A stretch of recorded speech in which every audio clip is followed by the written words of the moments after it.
حضرت عثمان رضی اللہ تعالیٰ عنہ کا قافلہ آیا، 1000 اونٹ، 1000 اونٹ سما، اور مدینے میں قحط پڑا ہوا تھا اور سارے شہر والے پریشان تھے۔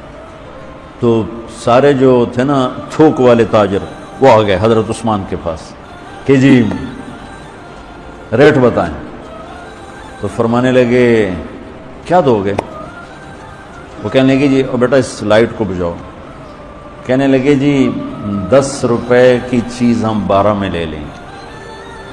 تو عثمان رضی اللہ تعالیٰ عنہ نے فرمایا تھوڑے ہیں، مجھے ریٹ زیادہ لگ چکا ہے، اب ٹھیک ہے زیادہ لگاؤ۔ تو کہنے لگے اچھا چلیں 10 روپے کی چیز ہم آپ سے 14 میں لے لیں۔ حضرت عثمان کہنے نہیں تھوڑا ہے زیادہ کرو۔ انہوں نے کہا اچھا ہم 10 روپے کی چیز 15 میں لے لیں گے، یہ ہماری آخری بولی ہے، اس سے اوپر نہیں۔ تو حضرت عثمان کہنے لگے نہیں تھوڑا ہے زیادہ کرو، مجھے زیادہ لگ چکا ہے۔ تو کہنے لگے اے سارے مدینے دے سٹاکی تے بیٹھے ہوئے، تو تم کون زیادہ لا گئے؟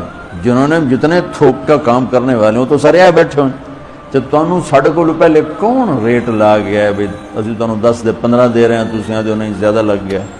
تو حضرت عثمان کہنے لگے تم سے پہلے نا میرا اللہ آیا تھا اور وہ مجھے ریٹ لگا گیا ہے کہ عثمان یہ تو 10 روپے کی چیز 15 میں لے رہے ہیں، میں تیری 1 روپے کی 10 میں خریدوں گا۔ کہنے لگے ہم سمجھے نہیں۔ کہنے لگے تمہیں پتہ ہے نا مدینے میں آج کل تنگی ہے، قحط ہے، تو میں نے 1000 اونٹوں کا سارا سامان اللہ کے نام پہ صدقہ کر دیا۔ اچھا ہمارے تاجر کیا کرتے ہیں؟ جب وہ دیکھتے ہیں بازار میں تنگی و میرے کو مال پہ ہے، پھر وہ فرعون بن جاتے ہیں اور منہ مانگی قیمت لیتے ہیں، لوگوں کی پریشانیوں سے نفع اٹھاتے ہیں، لوگوں کی مصیبت سے نفع اٹھاتے ہیں، اور بڑا دل جلتا ہے، کڑتا ہے۔ کوئی بیچارہ مسلمان بھائی مصیبت میں پڑ جائے، وہ گھر بیچنے پہ آ جاتا ہے، دکان بیچنے پہ آ جاتا ہے، تو 100 روپے کے گھر کے وہ 40 روپے لگاتے ہیں۔ میں مال ٹاؤن ٹھہرا ہوا تھا تو سیر کے لیے نکلا، تو میرے ساتھ ایک ریئل اسٹیٹ کا تاجر بھی تھا، اسی کے گھر ٹھہرا ہوا تھا۔ تو ایک گھر کے قریب سے گزرے تو کہنے لگے مولانا یہ گھر ہے 8 کنال کا ہے، 24 کروڑ ہے اس کی قیمت، 24، لیکن ابھی اس کی 16 سے زیادہ کوئی نہیں لگ رہی۔ میں نے کہا کیوں؟ کہا یہ اس کو بہت بڑا گھاٹا پڑ گیا ہے، تو اس مشکل میں آ کر یہ بیچ رہا ہے کہ میرے قرضے اتر جائیں اور کچھ میرا کام چل پڑے۔ تو ایسے موقعوں پہ لوگ انتظار میں ہوتے ہیں، اور ایک بہت بڑے ارب پتی پارٹی کا نام لے کر کہنے لگا کہ چند دن پہلے ہی ان کا فون آیا تھا کہ کوئی مرغہ تو نہیں پھنسا، کوئی مرغہ تو نہیں پھنسا۔ کیا مطلب؟ کہ کوئی مصیبت زدہ گھر بیچتا ہو یا فیکٹری بیچتا ہو تو لینے والے کیا کرتے ہیں؟ دام گرا دیتے ہیں۔ واللہ یہ فرعون ہیں، یہ ظالم ہیں۔ میں نے کہا اگر میرے پاس پیسے ہوتے میں اس کا 24 کروڑ کا جو ہے نا میں 30 کروڑ میں خریدتا، کہ 24 کروڑ سے قرضہ اتارتا اور اوپر کا 6 کروڑ یا اپنے کام میں لاتا۔ لعنت ہے اس لالچ پر کہ میں مسلمان بھائی کو مصیبت میں دیکھوں اور پھر اس کا ساتھی بننے کی بجائے اور اس پر مصیبت ڈالوں۔ تو میں کیا کروں جب قوم کا دین پیسہ بن جائے اور قوم کا مذہب وہ صرف دنیا کی دولت بن جائے تو پھر وہ اندھے ہو جاتے ہیں، پھر اللہ کی نظر میں جانور بن جاتے ہیں، انسان بھی نہیں ہوتے۔ تو عثمان رضی اللہ تعالیٰ عنہ نے فرمایا کہ تمہیں پتہ ہے نا مدینے میں قحط آیا ہوا ہے، اب تو موقع تھا، وہ منہ مانگی قیمت دے رہے تھے، کا سارا صدقہ، سب صدقہ، 1000 اونٹ۔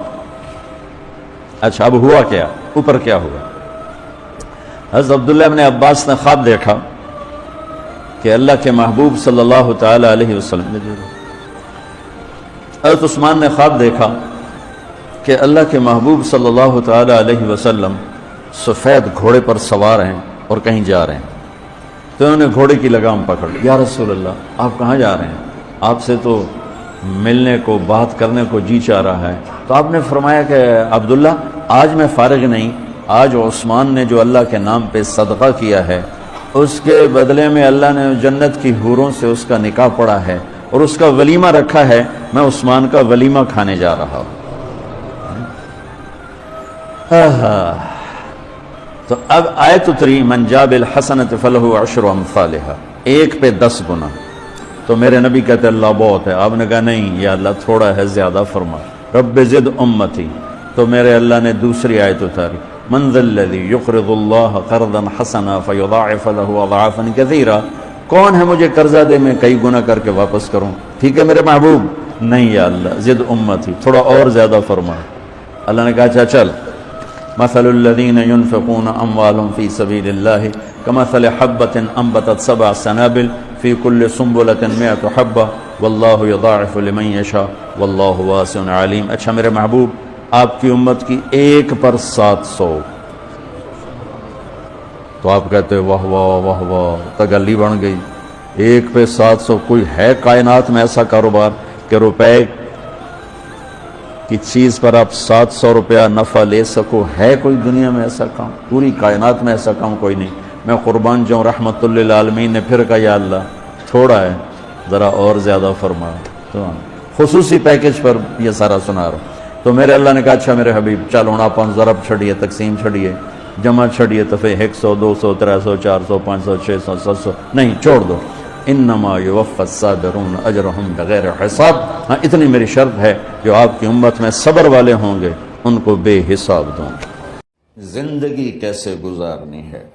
میرے نبی کی زندگی کا دوسرا رخ کہ بطور انسان زندگی کیسے گزارنی ہے، مرد عورت ہے، زندگی کیسے گزارنی ہے۔ پہلا رشتہ جو قائم ہوا دنیا میں وہ ہے خامد اور بیوی، حضرت آدم اور حوا کا نکاح ہوا۔ اللہ تعالیٰ نے عورت کو کمزور بنایا تو پہلے دن سے اس کو عزت اور احترام دیا تاکہ ساری زندگی اس کمزوری سے ناجائز فائدہ نہ اٹھایا جائے بلکہ اس کو عزت دی جائے۔ کہ آدم علیہ السلام کے لیے مٹی کٹھی کی، پانی ڈالا، گوندھا اور ایک اسٹیچو بنایا اور ڈال دیا۔ جب وہ خشک ہوا اس میں روح ڈالی اور پھر وہ ننگے بدن تھے، پھر ان کو جنت کے کپڑے پہنائے اور جنت میں ڈال دیا۔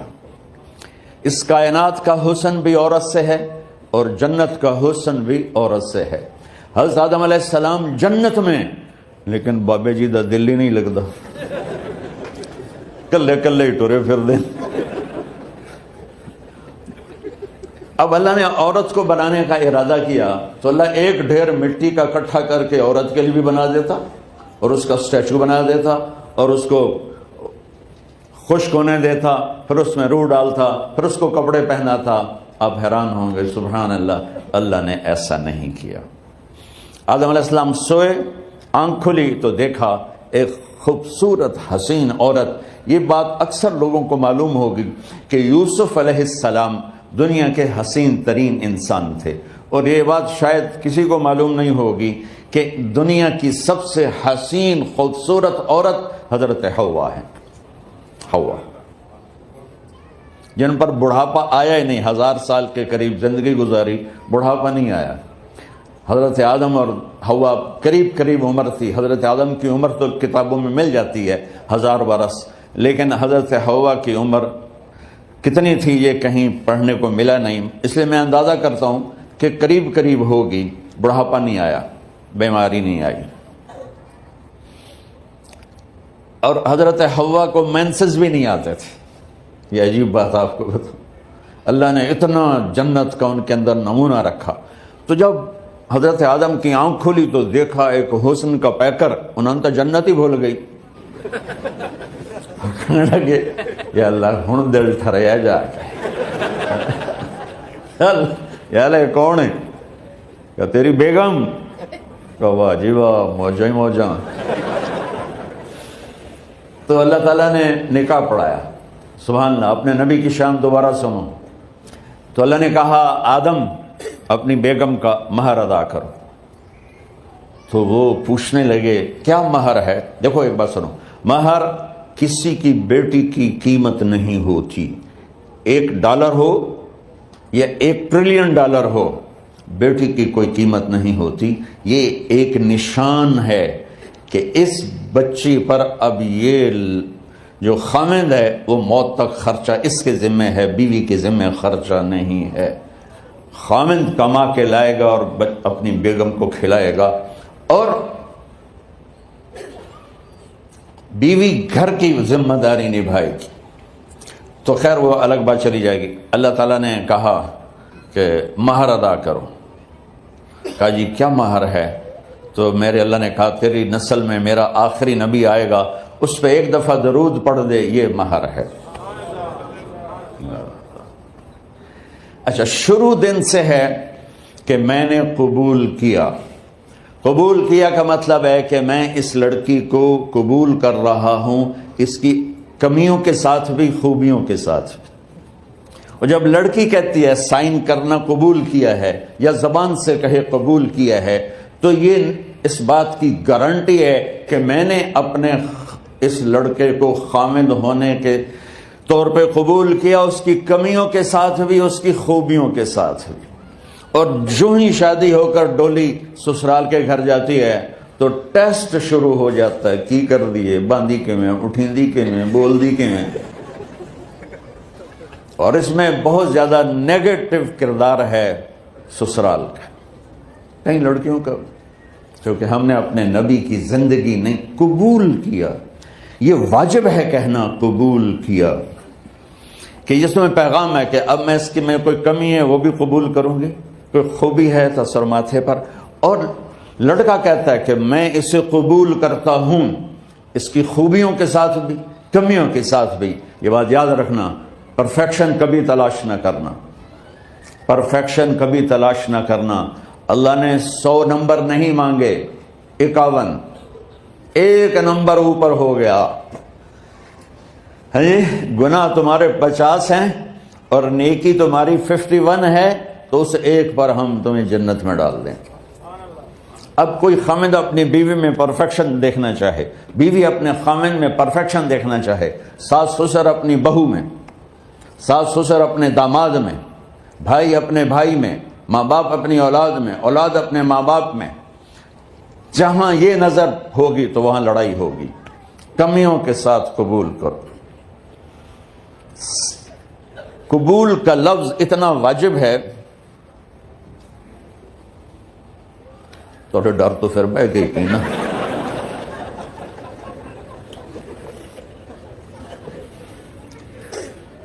قبول کا لفظ اتنا ضروری ہے کہ اس کے بغیر نکاح ہی نہیں ہوتا۔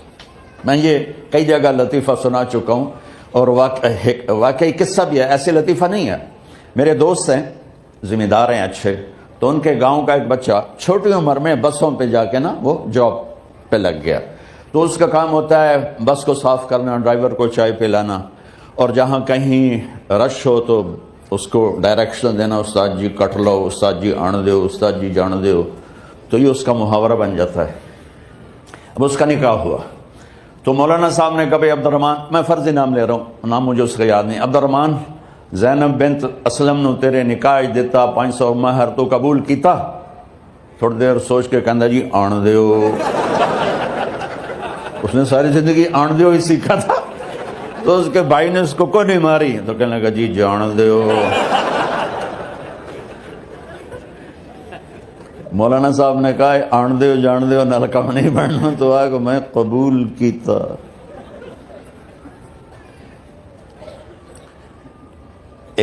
یہ بھی صحیح واقعہ سنا رہا ہوں۔ ایک نوجوان نے بیوی کو 3 طلاق دے دی کٹھی، اب ہو گیا پریشان، مولانا صاحب کے پاس گیا، کوئی میرے جیسا ہوگا۔ مولانا صاحب 3 طلاق دے بیٹھا، کوئی مسئلہ کا حرام؟ کہا جی کوئی رستہ حرام، کوئی گنجائش حرام۔ اس نے جیب سے موٹا سا لفافہ نکالا اور مولانا کے جا نماز کے نیچے ڈال دیا کہ مولانا صاحب کوئی گنجائش؟ کہ ہن تو سوچنا ہی پوے۔ کی آکھیا آئی تو اپنی بیگم نو؟ اس آکھیا جی میں آکھیا ہی 3 طلاق۔ اس آکھیا مبارک ہوئے طلاق نہیں ہوئی۔ میں آکھیا جی او کیویں؟ آکھے او جڑا یہ طلاق ہے عربی دا لفظ، اس سے چاکھنا پمدا ہے طلاق۔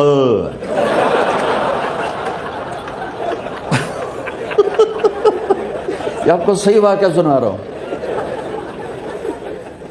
تو تم نے تو چھوٹے کاف کے ساتھ کہا ہے طلاق، او کاف تا کتے آلا ہے، موجاں کر۔ ایک لفافہ ہو راوے تو چاہے ساری زندگی دا حلال کر دے۔ لفظ قبول اتنا ضروری ہے۔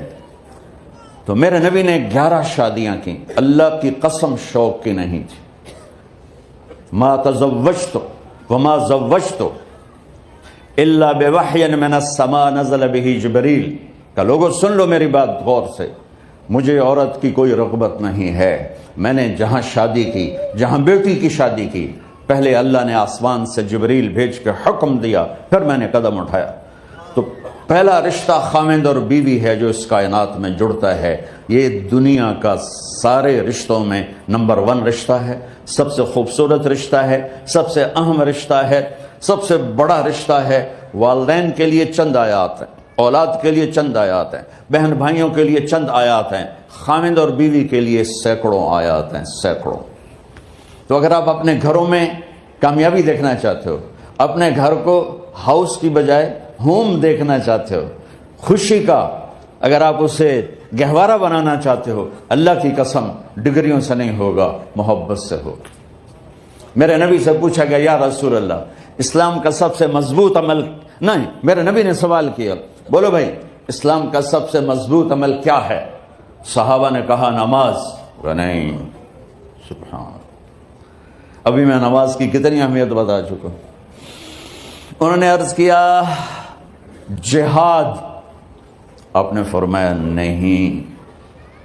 تو صحابہ نے عرض کیا روزہ، آپ نے فرمایا نہیں۔ اللہ اکبر۔ کہ یا رسول اللہ حج، آپ نے فرمایا نہیں۔ تو سارے صحابہ حیران ہو گئے، یا رسول اللہ نماز، جہاد، روزہ، حج، تو پھر کیا ہے؟ اب سننا سارے بہن بھائی، مستورات، بچے بچیاں، آپ نے فرمایا اسلام کا سب سے مضبوط اور بڑا عمل ہے آپس میں اللہ کے لیے محبت کرنا۔ اگر آپ اپنے گھروں میں حسن دیکھنا چاہتے ہو تو ایک دوسرے سے محبت کرو، اظہار محبت کرو، اور محبت کے پیدا ہونے کے لیے بہت ساری چیزیں ہیں، لپیٹ کے 2 میں کر دیتا ہوں، 2 میں۔ بیوی کی خوبی دیکھو، کمی نہ دیکھو، خاوند کی خوبی دیکھو، کمی نہ دیکھو، پہلی بات۔ دوسری بات، اس زبان سے زہر نہ اگلو محبت کے پھول، اس زبان سے کڑوے جملے نہ ہوں، طنز نہ ہو، ٹانٹنگ نہ ہو، بیزن نہ کرو، انسلٹ نہ کرو، تو آپ کے دل جڑ جائیں گے۔ یاد رکھو شکلوں سے زندگی آباد نہیں ہوتی، زندگی اخلاق سے آباد ہوتی۔ تو اپنے گھر سے ٹانٹنگ نکال دو۔ نہ کہا کا مطلب ہے بارش کا زمین میں جذب ہو کر یکجان ہو جانا، 2 زندگیوں کا محبت میں جذب ہو کر یکجان ہو جانے کو نکاح کہتے ہیں۔ نہ کہا آنکھوں میں نیند کا اتر کے سلا دینا، نہ کہا خاوند اور بیوی کا ایسی محبت دینا کہ چین کی نیند آ جائے، نہ کہا اعتماد کرنا، بھروسہ کرنا، خاوند بیوی پہ بھروسہ کرے، بیوی خاوند پہ بھروسہ کرے، اے نوے لوک لوک کے فون چیک کو رہے ہوئے، کال کتنے کی تھی، کال کتنے کی تھی۔ عزت دو، اعتماد کرو۔ چوتھا مطلب درخت کا چھاؤں بنا دینا، نہ کہا میاں اور بیوی، خاوند اور بیوی کا محبت کی ایسی چھاؤں بنانا کہ اس کے نیچے اولاد کا پودا خوبصورتی سے پیدا ہو سکے۔ نہ کہا، صرف لفظ لکھا کے مطلب بتا رہا ہوں، نہ کہا مریض کو، کدھر ڈاکٹر بیٹھے ہیں میرے سامنے بیٹھے ہیں، مریض کو دوا ایسی دینا کہ وہ شفا یاب ہو جائے، آپس کے ایسے تعلق بنانا کہ زندگی کو شفا مل جائے۔ میرے بھائی بہنوں، میں آپ کو اپنے نبی کی زندگی بتا رہا ہوں۔ میرے نبی نے 11 شادیاں کی، اللہ ذوالجلال کی قسم، صرف ہمیں زندگی سکھانے کے لیے کہ گھر کی زندگی کیسے ہوتی ہے اور اولاد کو کیسے پالا جاتا ہے۔ اب لوگ کیا مجبوریاں ہیں کہ عورت بھی جاب کرتی ہے، مرد بھی جاب کرتا ہے۔ عورت کی سب سے بڑی جاب اپنی نسل کو پالنا ہوتا ہے۔ جب یہاں ٹائم نہیں ملتا بچے کو، نہ ماں سے ملتا ہے نہ باپ سے ملتا ہے، تو پھر وہ جنگل کا پودا بن جاتا ہے۔ یہ تو وینکوور ہے، فیصل آباد کی بات سناتا ہوں۔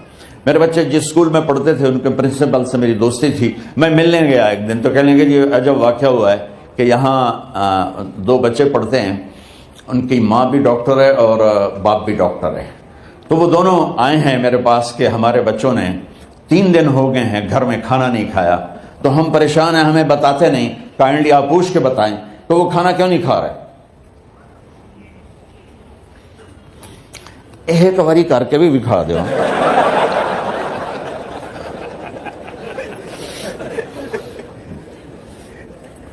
ہمارا دین اتنا خشک نہیں، ہمارے مولوی صاحبان نے زیادہ خشک بنا دیا. تو انہوں نے دونوں بچوں کو بلایا. سننا سارے فیملیز بیٹھے ہو جہاں میں فیملی کی زندگی کو فوکس کر کے نبی سے جوڑ کے بتا رہا ہوں، طارق جمیل کے تجربے نہیں بتا رہا. دونوں بچوں کو بلایا. بیٹا آپ کھانا کیوں نہیں کھا رہے؟ کہا جی ہم اپنے ممی اور بابا کے سامنے نہیں بتائیں گے. تو انہوں نے دونوں کو باہر بٹھا دیا. پھر پوچھا اب بتاؤ کیا مسئلہ ہے؟ ان کا سر ہم صبح جب ناشتہ کرتے ہیں تو ہمارے ممی ڈیڈی سو رہے ہوتے ہیں، ہماری ان سے ملاقات نہیں ہوتی. جب ہم اسکول سے واپس آتے ہیں تو ممی ڈیڈی اپنے میڈیکل کالج میں ہوتے ہیں، ہاسپٹل میں ہوتے ہیں، تو ہمیں ان کو دیکھنے کا موقع نہیں ملتا. شام کو جب ہم کھانا کھاتے ہیں تو یہ دونوں اپنے پرائیویٹ کلینک میں ہوتے ہیں تو ہم ان کو دیکھ نہیں پاتے. پورا ہفتہ گزر جاتا ہے، ہمیں ماں باپ کی شکل نظر نہیں آتی. تو ہم نے اسٹرائک کی ہے کہ ایسے ماں باپ کی روٹی کیا کھانی جو اپنی شکل بھی نہ دکھا سکیں. تو اس لیے ہم نے کہا ہم نے بائیکاٹ کیا ہے، گھر میں نہیں کھانا ہے. تو ایسی لائف مت بناؤ. یہاں ایک بہت بڑا چکر شیطان دیتا ہے، بڑی گاڑی لے لو، $100 کی قسط تو ہے، اور بڑا گھر لے لو، $200 یا $100 کی قسط تو ہے.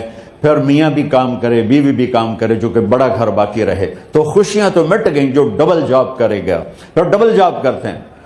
ڈبل جاب کرنے والا بیچارہ تھکا ہوا ذہن لے کے آتا ہے، وہ کیسے ٹائم دے گا اپنے بچوں کو خوشی کے ساتھ؟ جو ماں جاب کر کے آئے گی پھر کھانا پکائے گی، وہ جب اتنی تھک جائے گی تو اپنے بچوں کو کھلا ٹائم کیسے دے سکے گی؟ پوری کائنات کی ذمہ داری تھی میرے نبی کے سر پر، اور آپ اس کے باوجود روزانہ حسن حسین کے لیے وقت نکالتے تھے.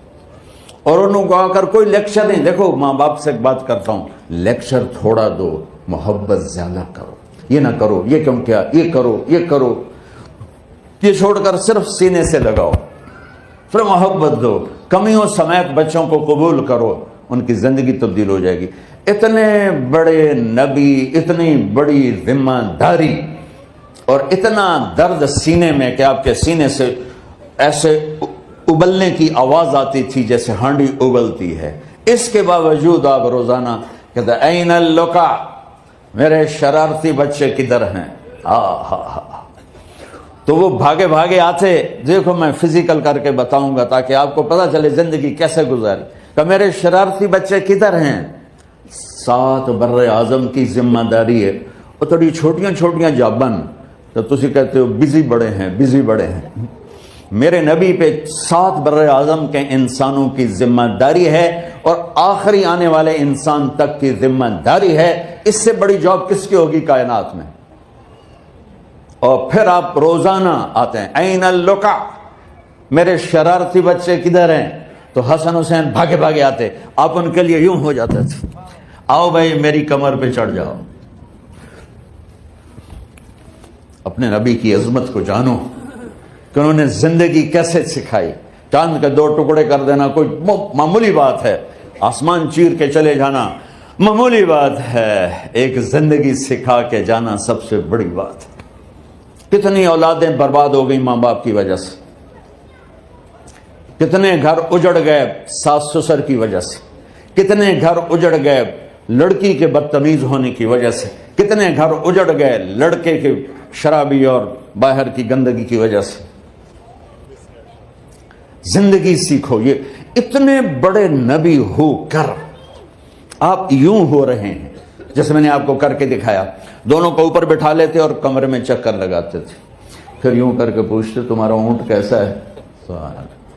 پھر دونوں کو اتار دیتے اور اپنی نواسی زینب، جن کو حضرت علی کی وراثت ملی، کس کی؟ علم کی، فصاحت اور بلاغت کی، ان کو کمر پہ بیٹھا لیتے اور اکیلی زینب کو پورے گھر میں چکر لگواتے تھے.